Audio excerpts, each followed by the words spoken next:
Perang Sampit adalah sebuah konflik etnis berdarah yang terjadi di Kota Sampit, Kabupaten Kota Waringin Timur, Kalimantan Tengah, Indonesia pada Februari 2001. Konflik ini melibatkan dua kelompok besar masyarakat, yaitu suku Dayak dan suku Madura. Konflik antara orang Madura dan orang Dayak telah terjadi di beberapa puluh tahun sebelumnya yang dipicu oleh berbagai masalah seperti persaingan ekonomi dan lapangan kerja, perbedaan budaya dan gaya hidup, ketegangan sosial yang tidak tertangani, serta perasaan diskriminasi dan marginalisasi dari kedua belah pihak. Di sini roda peristiwa akan menceritakan detail dari beberapa kejadian berdasarkan beberapa saksi-saksi dari berbagai macam sumber. Mari kita simak cerita detailnya. Pada malam itu, langit di atas Kota Sampit menggantung muram seperti akan adanya pertanda. Jam menunjukkan pukul 2.14 dini hari, ketika teriakan pertama terdengar dari ujung jalan padat karya. Teriakan yang bukan sekedar pertanda kebakaran, tetapi jeritan mencekam yang datang dari seorang anak kecil yang melihat rumah tetangganya dilalap api. Api itu datang secara tiba-tiba, tanpa suara, tanpa peringatan. Pak Wayan, lelaki tua dari suku Dayak yang tinggal di sisi utara jalan itu, terbangun oleh suara pecahan kaca dan bau hangus. Ia menyeret tubuh renta keluar rumah dan melihat kobaran api melalap rumah milik keluarga Madura.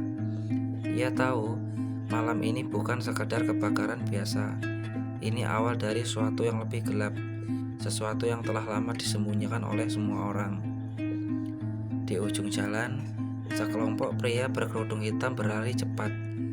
Sebagian membawa botol berisi bensin. Asap hitam mulai menutupi udara. Suara langkah kaki dan jeritan bergabung menjadi simfoni yang mengerikan. Seorang perempuan muda menggenggam anaknya sambil berlari dari rumahnya yang telah terbakar, menyusuri lorong-lorong sempit. Tanpa alas kaki, darah mengucur dari kakinya. Wajahnya penuh ketakutan, bukan hanya karena api, tapi karena ia tahu siapa yang melakukannya. Orang-orang Madura menyebutnya itu malam terkutuk.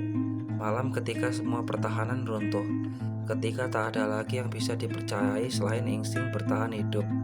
Rumah-rumah mereka dibakar satu persatu, motor-motor dirusak, orang-orang ditarik dari rumah dan dipukuli hingga tak bernyawa. Pak Wayan bersembunyi di balik tumpuan kayu. Ia tahu siapa yang memulainya ini. Ia melihat salah satu anak tetangganya sendiri, pemuda Dayak yang ia kenal sejak kecil, membawa mandau dan mengayunkannya seperti sedang berburu. Tapi malam ini bukan perburuan biasa. Ini adalah pembalasan. Ini amarah yang menumpuk bertahun-tahun. Di tengah api yang berkobar, seseorang berteriak, "Ini balasan untuk yang kau lakukan, Tidar." Nama itu menggema di kepala Pak Wayan. 3 hari lalu, seorang pemuda Dayak ditemukan tewas di sana. Tubuhnya membusuk di parit.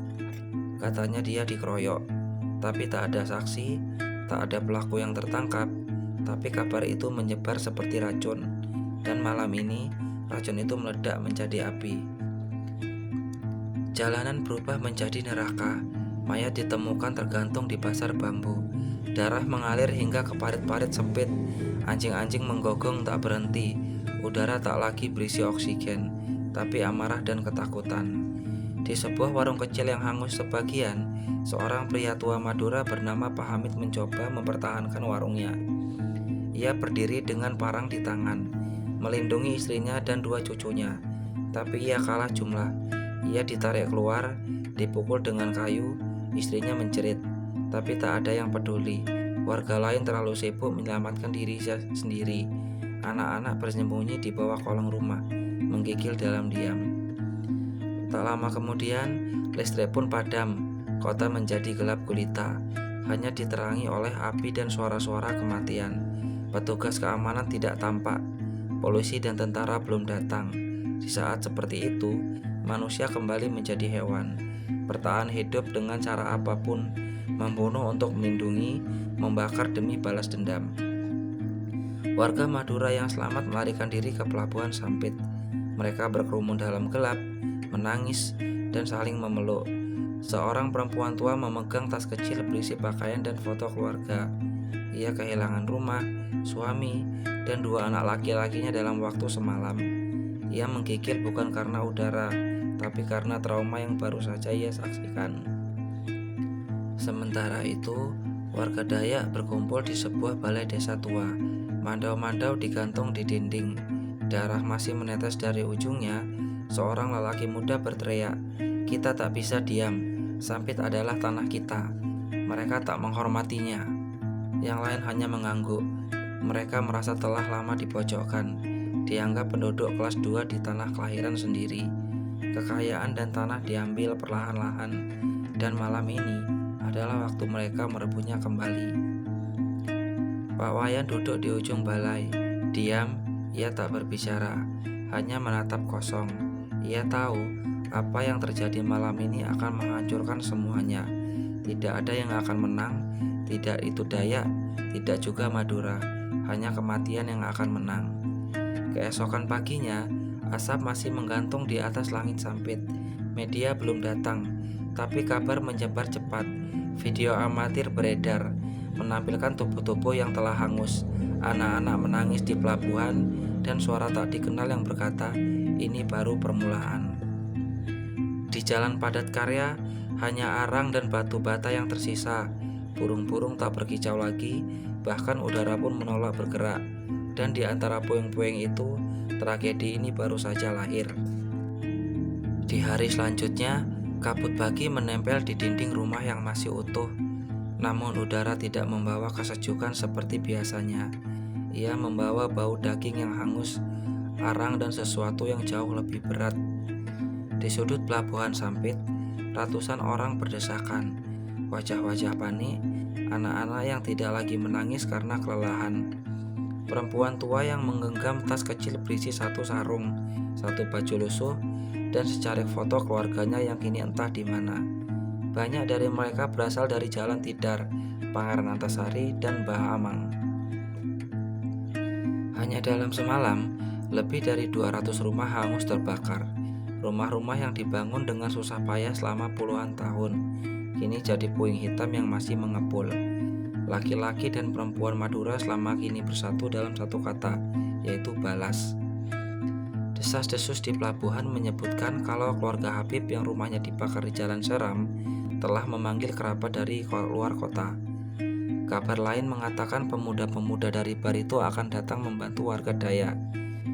Sampit menjadi papan catur yang siap dipenuhi darah. Di sisi lain kota, di rumah panggung yang dijadikan pos sementara, seorang pemuda Madura bernama Faruk berdiri memandang ke jalan. Di tangannya tergenggam celurit yang panjang, wajahnya kaku, sorot matanya tidak lagi menyisakan ruang untuk ragu. Di sebelahnya, Jamal, sahabatnya yang masih berusia 17 tahun, mengasah pisau dengan batu kasar, sembari berkata, "Aku dengar mereka potong kepala orang kita dan diarak," kata Jamal. Faro pun tidak menjawab, tapi genggaman pada gagang celurit semakin menguat. Mereka tidak sendiri. Malam itu, dari sisi udara kota, sebuah kelompok besar warga Madura bergerak. Mereka tidak lagi menuju serangan datang. Mereka ingin menguasai kota, membalas semua yang terjadi di padat karya. Mereka ingin menjadikan Sampit sebagai Sampang kedua. Puluhan pemuda Madura menyusuri Jalan Pelita. Di depan mereka, sebuah truk yang dicat dengan tulisan takbir dan keadilan.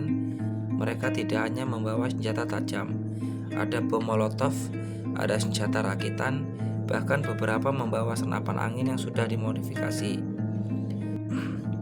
Tak butuh waktu lama untuk api kembali menyala. Rumah seorang tokoh Dayak di Jalan Ciliriwut menjadi sasaran pertama. Lemparan botol bensin disusul jeritan anak kecil. Seorang lelaki tua yang mencoba melawan langsung dihantam dengan balok kayu. Kejadian itu pun memicu ledakan yang lebih besar, seperti kobaran api di dalam drum bensin yang terbuka. Dari radio tua di pos polisi terdekat, suara komandan mendengar lirih. Situasi tidak terkendali, dan dia minta bantuan dari Palangkaraya. Namun bantuan tak kunjung datang. Telepon kantor pemerintahan pun tak dijawab. Jalanan dikuasai oleh massa. Hari itu, warga Madura merebut sebagian besar wilayah pusat kota. Mereka menguasai pertokoan, pasar, dan jalan-jalan utama. Spanduk dengan tulisan "Selamat datang di Sampang 2" dibentangkan di perempatan Jalan Mukron Ali. Wajah kota berubah. Bendera dan kain-kain merah dipasang di tiang-tiang listrik. Di tengah kekacauan itu, para pendatang dari luar Sampit mulai berdatangan. Bus dan truk dari Banjarmasin, Pontianak, dan Palangkaraya membawa ratusan warga Madura. Sebagian dari mereka memang kerabat para pengungsi, tapi sebagian lainnya datang untuk bertempur. Sementara itu, di kampung-kampung Dayak, suasana juga memanas. Di dusun kecil bernama Pundu, para tetua berkumpul. Mandau-mandau tua dikeluarkan dari peti, gendang dipukul perlahan. Ritual pembangkitan semangat perang dimulai. Lelaki dan perempuan bersiap, tak ada lagi dengan doa lembut, tapi dengan seruan darah. Ketika malam turun, warga Dayak mulai bergerak dari desa-desa sekitar seperti Kasongan, Parenggean, dan Mentaya Hulu. Puluhan truk membawa pasukan tak resmi menuju kota. Mereka membawa mandau, tombak, bahkan beberapa senjata api tua warisan zaman kolonial. Perjalanan mereka sunyi, tak ada suara, tak ada tawa, hanya tatapan tajam menembus malam. Di dalam kota, situasi berubah menjadi tegang. Warga Madura yang sebelumnya euforia mulai resah.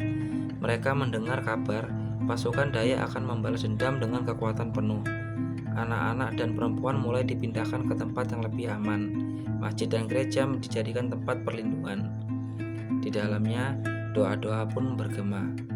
Namun, di luar tembok itu, rencana sudah mulai disusun. Dini hari kembali datang.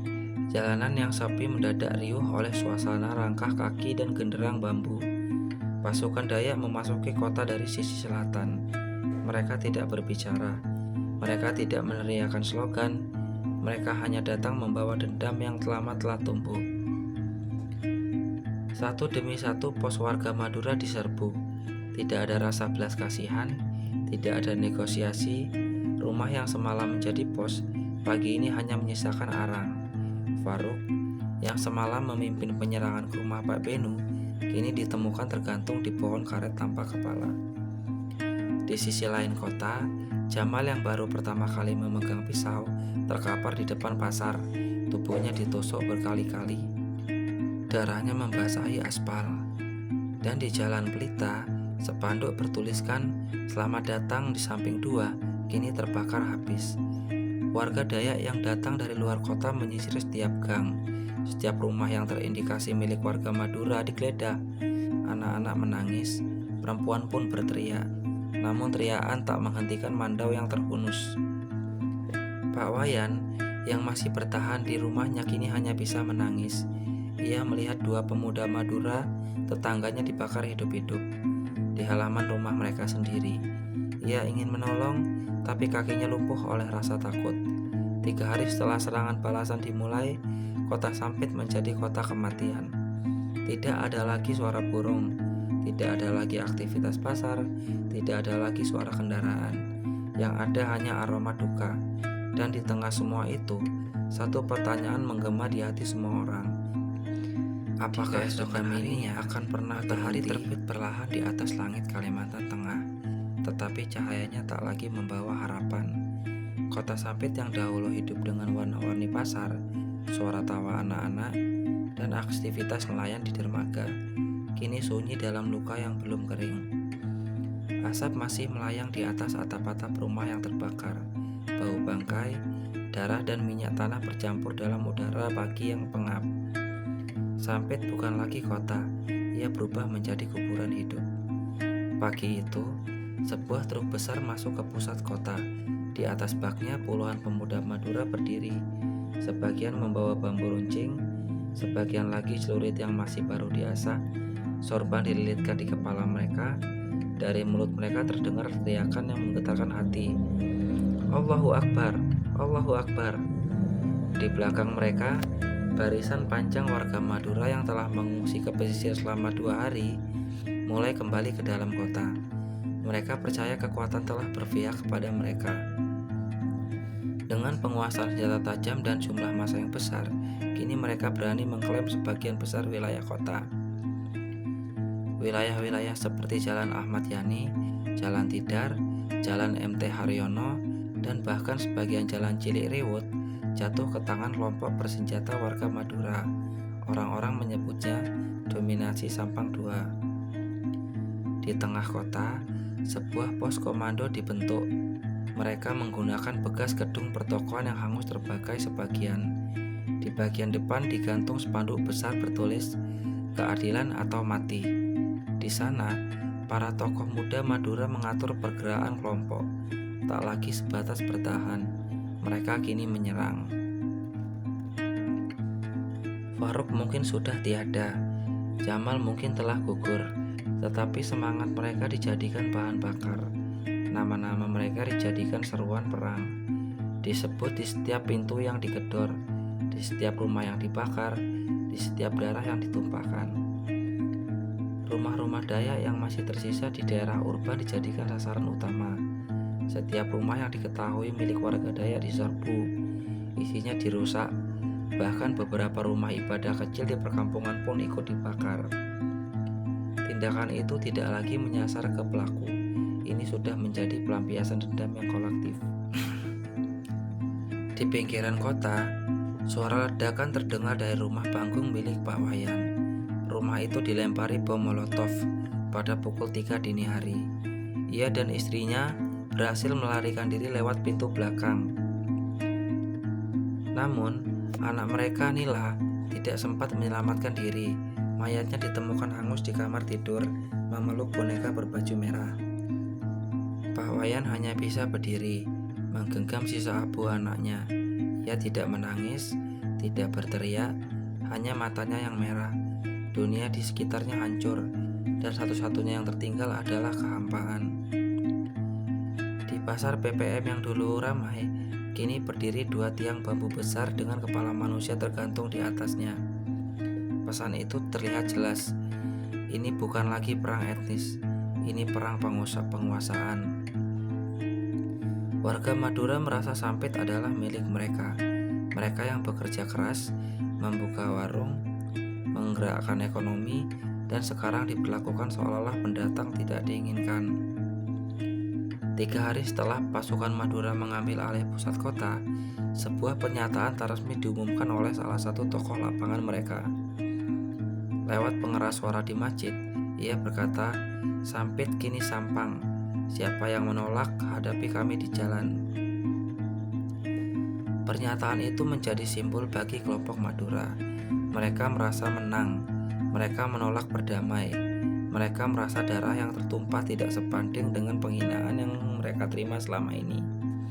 Namun, dominasi ini tidak berjalan tanpa perlawanan. Di luar kota, kabar tentang perlakuan keji yang dilakukan kelompok Madura menyebar ke desa-desa Dayak. Para kepala adat menggelar musyawarah darurat. Tidak ada suara tinggi, tidak ada amarah yang meledak, hanya wajah-wajah dingin yang menatap peta kota dan menyusun rencana balasan. Di dalam balai adat desa Tumbang Samba, seorang tetua berkata lirih, "Mereka mengibarkan bendera kemenangan di atas tulang anak-anak kita. Jika ini dibiarkan, tak akan ada tanah anak cucu kita." Keesokan harinya, Dayak dari seluruh pelosok mulai bergerak. Mereka tidak datang dalam kerumunan. Mereka tidak membawa spanduk. Mereka datang dalam diam, seperti bayangan. Mereka berjalan kaki dari desa ke desa, membawa mandau yang diwariskan dari nenek moyang. Mereka tidak butuh banyak bicara. Mereka tahu apa yang harus dilakukan, dan mereka tidak akan berhenti sampai kehormatannya dikembalikan. Sementara itu, di Sampit, kelompok Madura semakin percaya diri. Di simpang 4 utama kota, mereka menggelar konvoi, sepeda motor dengan bendera berkibar, laki-laki bertelanjang dada. Mereka menantang siapa saja yang berani mendekat. Namun, di tengah euforia itu, muncul ketakutan samar.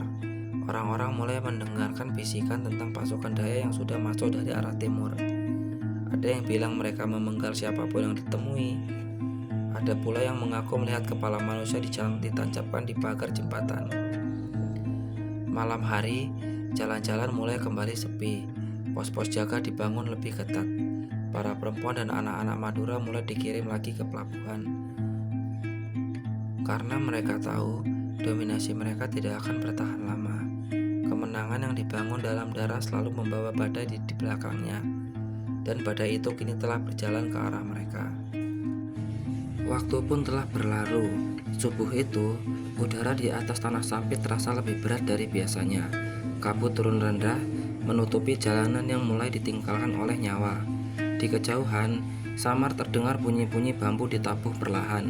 Itu bukan bunyi dari permainan anak-anak.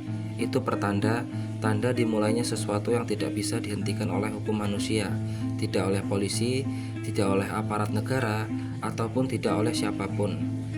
Ngayo pun telah dimulai. Ngayo bukan sekedar tradisi, ia bukan sekedar kisah masa lalu yang dibisikkan di antara anak-anak Dayak. Ini adalah wujud kemarahan paling dalam, wujud balas dendam antara tanah yang diinjak, atas rumah yang dibakar, atas keluarga yang dibantai tanpa ampun. Dalam budaya Dayak, ngayo dulu dilakukan untuk menjaga kehormatan suku dan tanah, tapi hari itu ia dibangkitkan kembali dari tidur panjangnya. Dari desa Kasongan, Parenggean, hingga pelosok kecil seperti Telaga Antang dan Tambang Samba, pasukan Dayak mulai bergerak secara serentak. Tidak ada komando dari negara, tidak ada surat perintah, tidak ada koordinasi terpusat, tapi mereka semua tahu apa yang harus dilakukan. Mereka memasuki kota dari 3 arah, timur, utara, dan barat, berjalan kaki, tidak ribut, tidak berteriak. Hanya suara langkah dan derit mandau yang menempel di pinggang. Beberapa mengenakan ikat kepala merah, beberapa lagi mengenakan pakaian adat, tubuh diisolasi arang dan tanah. Wajah mereka nyaris tak terlihat, yang terlihat hanyalah mata yang merah dan basah oleh dendam. Di pusat kota, para pemuda Madura yang 3 hari sebelumnya begitu percaya diri, kini mulai gelisah. Mereka menyadari betapa sunyinya malam itu. Tidak ada bunyi kendaraan, tidak ada suara anjing, tidak ada bahkan satupun teriakan dari kejauhan. Kota mati. Tapi di dalam kematian itu ada kehidupan yang menunggu meledak. Pada pukul 03.21 dini hari, serangan pertama dimulai.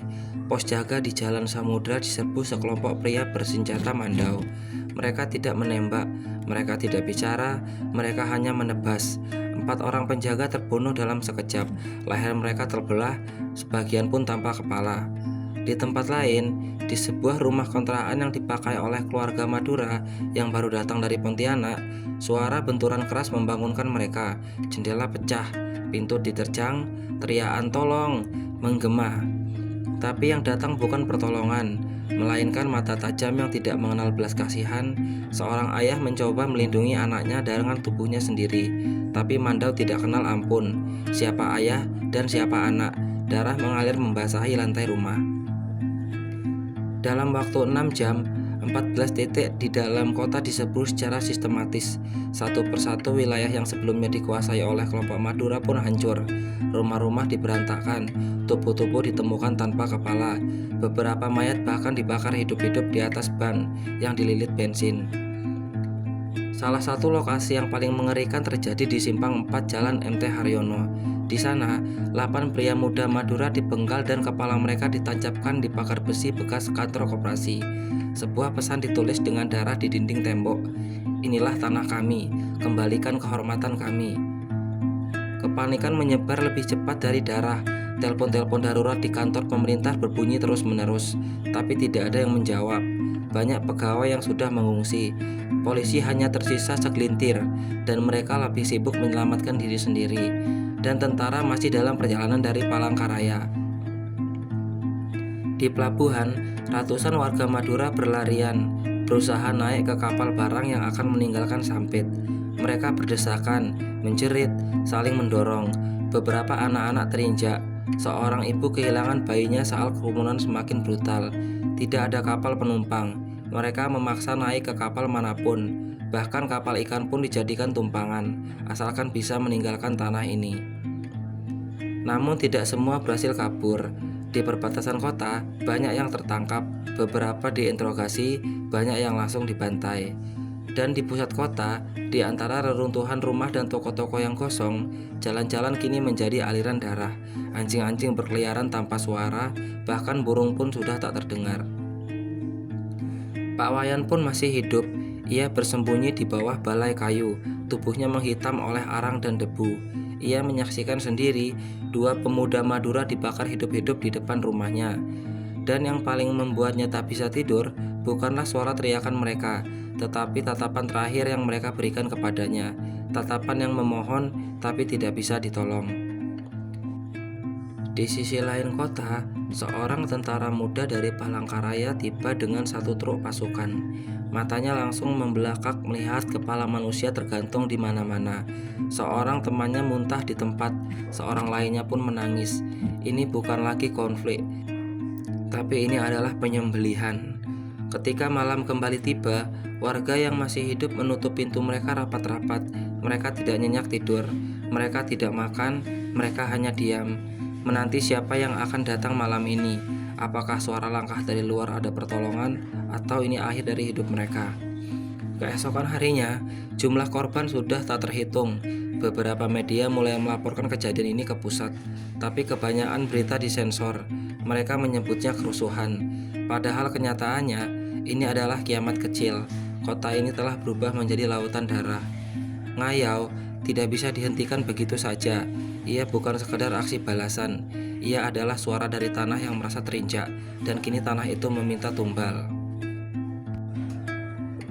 Kita ke tanggal 27 Februari tahun 2001. Kabut masih menyelimuti tanah Sampit, tapi kali ini bukan hanya kabut dari embun atau asap. Ada sesuatu yang menggantung lebih berat di udara. Kematian masih melayang, mengintai dari setiap gang, dari setiap lorong rumah panggung yang kini kosong. Tapi di tengah kehancuran itu, muncul satu bisikan lirih dari Palangkaraya. Sebuah seruan yang sederhana, tapi nyaring bagi mereka yang telah terlalu lama menjerit. Hari itu, pesawat kecil dari Jakarta mendarat di Bandara Cilik Riwut. Di dalamnya, perwakilan pemerintah pusat, sejumlah tokoh masyarakat, dan beberapa tokoh adat dari Kalimantan Tengah datang dengan wajah lelah.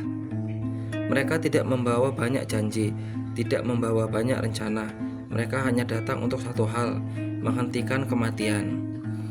Di waktu yang sama, konvoi militer dari Kodam 7 Tanjung Pura akhirnya masuk ke Sampit. Truk-truk hijau berlumpur memasuki kota yang nyaris tak bernyawa. Di kanan kiri jalan, mereka melihat puing, tubuh yang ditinggal tanpa nama, dan coretan dinding yang penuh kebencian.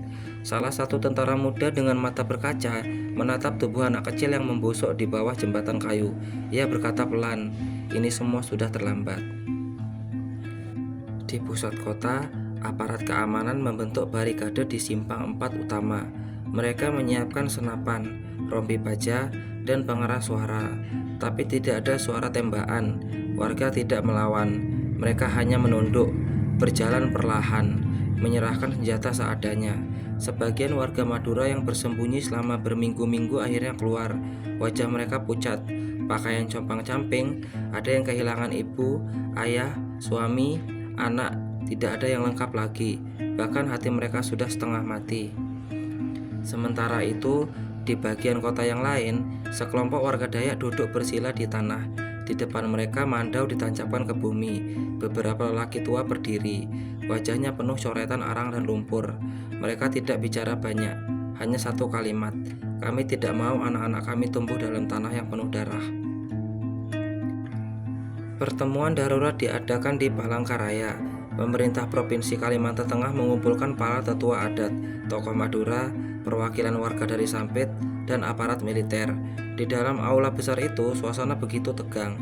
Tidak ada yang berani menatap langsung. Semua saling menunduk, seperti sedang berdiri di atas kuburan massal yang tak terlihat. Gubernur saat itu membuka pertemuan dengan kalimat yang dibungkus retorika, "Kita gagal menjaga rumah kita sendiri." Kemudian, satu persatu berdiri. Seorang ibu Madura dengan suara gemetar berkata, "Anak saya belum ditemukan, tapi saya tidak mau ada anak Dayak lain yang merasakan kehilangan ini." Lalu seorang lelaki tua Dayak berkata, "Kami membalas karena kami dipukul, tapi tidak semua Madura yang bersalah, tidak semua dari kami yang benar."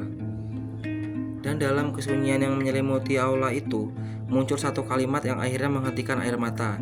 "Kalau bukan kita yang mengubur dendam ini, tanah ini akan mengubur kita semua." Pada hari itu, pernyataan damai disusun. Sebuah piagam ditulis di atas kertas sederhana, ditandatangani oleh perwakilan kedua suku. Namun tidak semua pihak langsung menerima. Ada yang mencibir, ada pun yang menolak. Tetapi butuh satu langkah untuk memulai, dan langkah itu dimulai di Palangkaraya. Di lapangan terbuka di tengah kota, ratusan warga Dayak dan Madura dikumpulkan. Di sana, di bawah langit yang kelabu, mereka menyaksikan ritual padat pemulihan tanah. Seekor ayam disembelih, darahnya diteteskan ke tanah sebagai lambang penghentian darah manusia. Abu dari rumah-rumah yang terbakar ditiupkan ke udara. Doa-doa dibacakan, tidak dengan bising, tapi dengan lirih, agar langit pun mendengar. Warga Madura yang masih hidup mulai diungsikan keluar Kalimantan melalui Pelabuhan Sampit dan Bandara Iskandar di Palangkaraya. Lebih dari 100.000 jiwa tercatat mengungsi. Mereka meninggalkan tanah yang telah mereka tinggali selama puluhan tahun. Dengan hanya membawa sisa tubuh dan trauma, banyak yang tidak kembali hingga kini. Di sudut kota, Pak Wayan berdiri di depan puing rumahnya. Di sebelahnya, seorang perempuan Madura bernama Bu Rukmini duduk sambil memegang foto anaknya. Mereka tidak saling bicara, tapi mereka tahu luka mereka itu sama. Suatu malam, di sebuah langgar kecil, terdengar suara azan yang lirih. Seorang imam tua Madura memimpin sholat dengan hanya 5 makmum. Setelah selesai, ia berdoa, "Ya Allah, jangan jadikan tanah ini kuburan anak-anak kami lagi." Di sisi lain kota, di sebuah rumah panggung yang setengah hancur, seorang tetua Dayak mengajak cucunya duduk di beranda. Ia berkata, "Cucuku, tanah ini menyimpan banyak darah, tapi jangan kau wariskan dendam, wariskan keberanian untuk memaafkan." Begitulah kota yang pernah diselimuti asap dan suara mandau, akhirnya perlahan mulai mengembalikan denyutnya. Tidak dengan cepat, tidak juga dengan mudah, tapi perlahan, satu persatu, warga kembali membersihkan puing, mendirikan rumah, membuka warung, dan menyapu jalan. Namun trauma itu tidak pernah pergi. Sampit menjadi luka abadi, menjadi pelajaran yang ditulis di buku-buku, tapi di daging dan tulang mereka yang hidup dan mati di sana. Dan malam-malam tertentu, ketika hujan turun dan angin bertiup di udara, warga tua sering berkata, "Dengarkan, kadang suara mereka yang hilang masih berjalan di antara kita." Dan kini, 20 tahun lebih telah berlalu sejak darah pertama tumpah di Jalan Padatkarya. Kota Sampit hari ini memang tidak lagi dipenuhi jeritan atau kobaran api, tapi bukan berarti semuanya telah sembuh. Tidak ada kota yang benar-benar pulih setelah menyimpan ribuan suara kematian di balik tembok rumah-rumahnya. Di pasar, tawa anak-anak kembali terdengar. Di jalanan, kendaraan lalu lalang. Tapi setiap sudut kota masih menyimpan hantu masa lalu. Bukan hantu dalam rupa gaib, melainkan kenangan. Kenangan tentang siapa yang pernah tinggal di sini dan lalu menghilang. Tentang siapa yang dulunya membakar atau dibakar. Tentang siapa yang memegang mandau atau yang lehernya ditebas olehnya. Generasi baru tumbuh tanpa tahu wajah rumah mereka dulu. Banyak dari mereka tak pernah tahu siapa nama kakeknya, karena yang tersisa hanyalah satu nisan kayu di perbatasan kota, tanpa nama, tanpa tanggal. Di luar kota, para pengungsi Madura yang dulu selamat kini hidup di pulau lain, di perkampungan baru, di tanah baru, tapi di setiap malam, sebagian dari mereka masih memimpikan rumah yang mereka tinggali di Kalimantan. Ada yang bermimpi duduk di beranda sambil menanak nasi. Ada yang bermimpi memeluk anaknya yang kini hanya ada di dalam foto. Mereka tidak akan pernah kembali, bukan karena takut, tapi karena tahu tanah itu tak lagi menerima mereka. Sementara di desa-desa Dayak, suara mandau sudah tidak terdengar lagi, tapi pada malam-malam tertentu, para tetua adat masih berdoa agar darah yang dulu tertumpah tidak menuntut balas dari keruntuhan mereka sendiri. Karena tanah yang pernah dibasahi darah manusia tidak akan pernah kembali murni. Ia menyimpan dendam, ia menyimpan saksi. Sampit hari ini telah berdiri di atas dua dunia. Dunia nyata yang terlihat, pasar, pelabuhan, sekolahan, dan masjid, dan dunia yang tidak terlihat. Nama-nama yang hilang, luka yang disembunyikan, dan sejarah yang dipelintir di dalam diam. Tidak ada pahlawan di tragedi ini, tidak ada yang benar-benar menang, hanya kematian yang menang besar. Ia memungut nyawa dari kedua belah pihak, tanpa membedakan darah. Perang Sampit bukan sekedar bentrok etnis, ia adalah cermin bagi negeri ini. Cermin betapa mudahnya manusia kehilangan kendali ketika dendam, kesenjangan, dan kesombongan dibiarkan tumbuh tanpa batas. Dan hari ini, di atas tanah yang dulu penuh darah, generasi baru sedang bermain bola. Tertawalah di sekolah, membuka warung kecil, menanam padi, di setiap kali petang datang dan suara angin berbisik di antara pepohonan, seolah terdengar dari suara samar. Kami belum lupa, dan jangan biarkan ini terulang. Karena perang tidak benar-benar berakhir ketika senjata diletakkan. Ia baru benar-benar usai ketika generasi berikutnya berani melihat sejarahnya dan memilih untuk tidak mengulangnya. Perang Sampit bukan sekedar luka bagi Kalimantan, ia adalah luka bagi kita semua. Sebuah tragedi yang seharusnya menjadi pengingat bahwa ketika rasa benci dibiarkan tumbuh, maka manusia bisa kehilangan nurani, dan tanah yang subur sekalipun bisa berubah menjadi ladang pembantaian. Di balik kabut dan sunyi kota Sampit hari ini, masih tersisa jejak darah dan cerita mereka yang tak pernah pulang. Jangan biarkan waktu menghapusnya, karena sejarah yang dilupakan akan kembali dalam wujud yang lebih gelap. Terima kasih telah menyimak kisah kelam ini bersama Roda Peristiwa. Sampai jumpa di episode berikutnya. Dan ingat, setiap roda sejarah yang berputar pasti menyimpan kisah yang tak semua mata sanggup melihatnya. Salam hormat kami dari Roda Peristiwa. Berputar membawa kisah, membuka luka, dan menyuarakan lagi yang tak lagi bersuara. Terima kasih teman-teman semua. Wassalamualaikum warahmatullahi wabarakatuh.